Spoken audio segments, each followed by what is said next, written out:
Hi, I'm Sally Croft, Head of Marketing and Corporate Relations here at Ericsson for Europe and LATAM. And you're joining us for our very, very first episode of the Modern Marketeer vodcast. So welcome. I'm really pleased that I'm here today with Gina Azrik. Gina is the CMO of Telia, which is one of the leading telecommunications brands in Sweden. Welcome, Gina. Thank you, Sally. Great to be here. Well, today we're going to be talking about the changing role of marketing, and particularly we're going to be focusing on what that means in the telco sector. So I was wondering, can you start by reflecting on your day-to-day role and how that's changed over the years? Of course, I remember when I started with marketing, and this goes way back. I really thought it was so intriguing to understand the consumers. And that's the good part with marketing. It's still there. But the complexity, and I call it also the messiness kind of, has increased tremendously. So it was so much easier, if I could put it that way. When I started, you understood the consumer, you had a proposition, you had a concept that you tested, and then in the execution phase, maybe you had 3 things that you did, and those 3 things are maybe 300 different assets that you have today. So understanding behaviors, it's the same, but the execution part and the customer journeys, it's so different today. Such a good point around that pace of change as well, and knowing what's coming next and making sure that as a marketing department that you're at the forefront of innovation. I think that is certainly one of the challenges that we're seeing here, and particularly when it comes to data and how much we have available to the marketing department, but it's what you do with that data and how you really harness that. So I'm wondering, how have you seen that changed over the years? Well, I remember when this term big data came, and all the marketeers were so excited. But at the same time, there was this stress, what to do about that. And almost a kind of anxiety also. Are we doing the right thing? And how can you use the data in terms of privacy also? What I see today is that there's not as much hype, but it is much more driven into how can we use the relevant data. And that's a kind of, we have matured. That's how I would like to see that. Yeah, I think, absolutely. And one of the things that we've found here at Ericsson is having such a broad remit across different countries. It's what that, firstly, as you said, making sure that we are acting responsibly with the data, but then it's also about ensuring that the data provides us the insight that we can take action upon. So that actionable insight. One of the things that we were just looking at is just quite simply, what are the ways in which we connect with our audience, and what is the preferred channel, and where do we see the best response from the different channels? And super piece of insight that we saw in LATAM, which we haven't seen in Europe actually, is that WhatsApp is a very big business tool out in LATAM, and we saw that the biggest response that we got on some of our campaigns was actually through WhatsApp. So no, I completely agree with you around that messiness of data, how you really start to sort of really hone in on the right insights that then can provide actionable materials for the marketing department to go and do something with. So no, that's really interesting. And I think it's interesting exactly what you said, that even if we act as a global community, especially within the tech industry, that you could see those differences. Could you see any particular difference with the Swedish audience? We've started to look at that actually, because obviously Sweden is our home country, so we're very focused on Sweden. And what we started to do is to really look at how do we test actually. So one of the things that we're always trying to do is to think about those different methods of communication. So no, we're certainly looking at that right now in Sweden, because and one of the great things I think is and brilliant to have you here is how we can partner up with our customers, because your customer base and the number of people that you're talking to is significantly more than Ericsson's. How about you? Have you seen that changing nature from how your consumers are responding, and maybe how the consumers are responding to maybe opposed to how the businesses respond? Have you seen any differences there? Yeah, definitely. Even if we actually see that businesses are more emotionally driven, we could put it that way, or relationally driven than many marketers actually thought before. So I could perceive that there was this thought, we could call it, that you should be very rational when you talk to businesses, and you could be much more emotional in your communication and marketing towards consumers. And we did an interesting experiment and said, what if they're humans? Yeah, Maybe they're just humans. So let's talk to them in a human way. And we had a really great success in that. And it was a door opener in terms of building relationships. That's so fascinating. Yeah. Having been in B2B marketing pretty much all of my life, I feel very passionate that people don't stop being human beings with emotions when they go to work.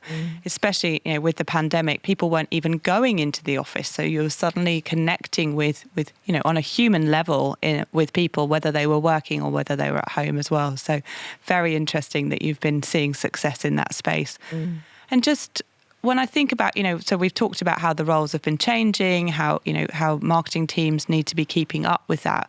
From a core skills perspective, what has that looked like then for you at Telia? Have you had to invest in new skills? Have you had to do specific developing opportunities for your teams? How do you really keep those skills current for your teams and for yourself, actually? We have gone through, I would say that as almost a development phase. And that development came through that we realized that this complex surrounding that we're into, and consumers also, it requires much more specialist skills. And going through that phase of working with specialists outside the company and realizing it takes too long time. So what we did actually is that we built an in-house agency with all those skills in different specialists, and especially within the digital part, digital marketing. So within media, social media, analytics, insights. So if I look into how we work today, as a marketeer, you have your band. It's like having your orchestra. Yeah. And you have to lead that band. And it's a great fun, but it requires a lot of leadership today. So going from being like a more traditional marketeer, maybe you're also more a specialist, now you work more in a general way and much more with leadership, and you have to have trust. You have to have trust that this guy knows how to play the piano and this gal knows how to play the guitar, and they are best at that. And my job is just to lead the band.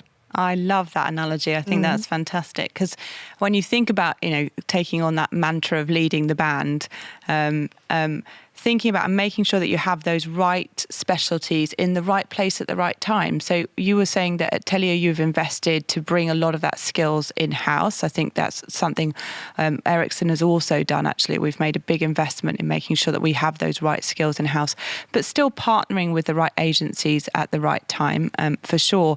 But then making sure that we have a strength of marketing capabilities that are able to see that end-to-end piece. But then when we want to, we're able to go very deep in those specialty areas. So that's really good insight.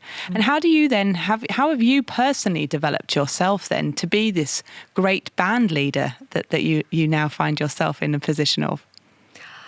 I'm not sure if I am the great band leader. I try to anyway.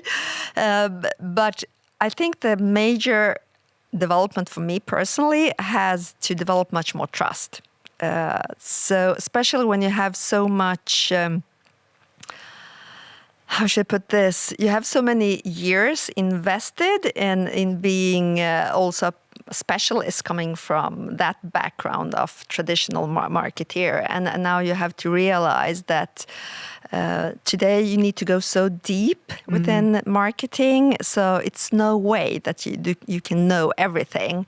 So for all the marketing people that want to have this band, my biggest advice is to work on your leadership skills and work on trust. Great advice. Thank you so much. One of the things I've been really thinking about when it comes to leadership skills is, especially in this ever-changing world that we live in, and how, at Ericsson, we're really pushing the boundaries of innovation. So we're really thinking about how do we, the next level of innovation that 5G will bring, that 4G brought to society. And one of the things that we're thinking about is how do we keep as current as possible? How does marketing keep up with the wonderful work that's happening in the R&D environment? And I can say from a leadership perspective, the skill that I've had to be developing, and I say that in the current sense because I'm not there completely yet, is getting comfortable being uncomfortable. So getting into That's a great expression. I love that. I have a picture of a cat actually asleep on a very strange space, because I use it to remind myself that we won't have all of the answers. If we want to push the boundaries of innovation, we're not going to have all of the answers. But having the right talent in the right place and really empowering them, to your point, which is trusting them to do their job fantastically well, means at times as a leader, you really do have to get comfortable being uncomfortable. Yeah. So what's your greatest insight in that area? I think we've personally, like you said, is about developing talent. So we've been putting a lot of investment into young talent and nurturing talent and really ensuring that they set themselves up for success. So we've set up recently a marketing and communications graduate program across Europe and LATAM, and really have seen a really good success where we've been bringing in graduates into the team. We've been learning as a team, so that's a really great benefit for anyone in the team, where you can really learn so much from these graduates, but giving them the opportunity and the space and the freedom. And that comes down to your point, which is about giving the trust to the teams to really go and to develop themselves, but really put us out there at the forefront. So that's one of the things I'm very, very proud of that we're doing right now, around really empowering that young talent into our organization, for sure. Especially in marketing. I think as a company, Ericsson has been investing in young talent for a long time, specifically when it comes to engineering talent. But now we're starting to adopt that as well in the marketing and communications team as well. Oh, that sounds great. Maybe we could partner in that. That would be great. That would be wonderful, especially if we think about cross-company opportunities for development. Exactly. That'd be super interesting. We'll definitely follow up on that. Thank you for that. And then maybe this question I have actually, Gina, is linked. So when you're thinking about recruitment or you're thinking about retention of your team at Telia, how do you ensure that you have the right balance for consumer and business expertise within the team? Well, actually, we have an organization that's based on marketing people coming from the B2B side and having that experience, and equivalent to that is from the consumer side. And to their support and help, we have this cross teams, and they are the specialists. So we have media specialists, digital specialists, social media specialists, and then we have all the creative people. Copywriters and motion designers, etc. So the teams for B2B and B2C, they are the band leaders. And then they have these great talents to help them out. And do you see much when you're recruiting, are you recruiting specifically from B2B and B2C, or are you looking to try and bring different types of skill sets into those teams as well? Yeah, usually we try to see if you primarily have been working with B2C or B2B, but we love the mix. Yeah. Yeah, because especially coming back to that, we're all humans. Yeah. Coming also from the B2C side and then working with the B2B, you have another way of looking into storytelling, which is maybe a little more developed, I would put it that way, within the consumer marketing. And I see that's a big upside for us within the B2B marketing. Yeah. How do you work that with storytelling? Well, with storytelling, we've been investing in storytelling because traditionally in B2B, as you said, it's been very much a rational-based conversation, facts, data, very, very rigid type marketing activities. And those definitely play a part in the marketing journey for sure. But I heard once somebody say, you don't get married on your first date, so we do need to sort of woo people here. I did say that once to an engineer, and they said, well, engineers actually do. So, okay, good point. Well, most people don't. So one of the things that we've been trying to develop is to really bring in that emotion, because we work in an industry, I think we're super lucky, Gina, where our technology really makes a difference to people's lives. And so how do we really bring that to life in a story? So we've been investing in story training, but to your point, what we've also been doing when we've been doing some of our recruitment is to really look at bringing either people from the consumer space into our team, so not just traditionally B2B people, but also trying to look at agency as well. So in the past, I think there was always a divide. You either were in-house or you were in an agency, and that was the path that you were on. But we've seen some real success where we've brought talent into our teams where they have been working in agencies for a long time, so they can really bring that creative thought and that way of working as well. So I think just trying to mix it up a bit, really. So you're also working with an in-house agency? Yes, we have a large in-house agency that's based in a number of countries that we work with. We call it The Hub. Great colleagues in The Hub, actually. It's a really good opportunity to work with those colleagues. And they get to know, they know Ericsson, they know our customers, and they know our employees. So I think there's a huge benefit there of how we really connect with those Hub colleagues and really work with them as well. What we're trying to now really explore is how do we sort of close the loop on that, so that those people that sit in the band, so to speak, so those people with those subject matter expertise, how do we make sure that they get connections with the customers? How do they really get that closed loop piece so that they get to really see the results of the expertise that they're working on? So what kind of competences do you have within the Hub? We have across the full spectrum that you described. So we have the planning abilities, we have marketing operations, we all have creative, we have digital expertise, we have insights and analytics, we have web capabilities. We have a full agency mix across the Hub. The Hub actually supports globally all of our marketing and communications teams that are based out there. I mean, as Ericsson, we're based in over 100 countries. Here, even in my region alone, so they're helping us in a number of different markets. But I was wondering, from what do you don't call it the Hub? What do you call it? We call it simply the creative agency. The creative agency. I like it. Keep it simple. That's really good. And so how do you ensure that those teams of people are really still connected to the end consumer or to businesses? Yes, so we work in different ways. One way is that we have these insight workshops, we can call it like that, and we have a lot of different kind of focus groups and quantitative data, and the insight and research team, and I think they're called like the consumer Ericsson Consumer Lab here. So it's similar. So they do a lot of sharing. And they are actually our insight ambassadors. So and you can reach out to them. They're in the same department, so to say. So they sit a lot together. But then regularly, we just go to our customer service and we sit and listen. That's the best thing. And if you're daring enough, you could actually take a call or call a customer. So I love calling the not so satisfied customers. We call them the DSAT customers, the dissatisfied customers. That's the best thing you can do. Yeah. And then we have stores. So we have ability to really meet especially the consumer customers. But then you could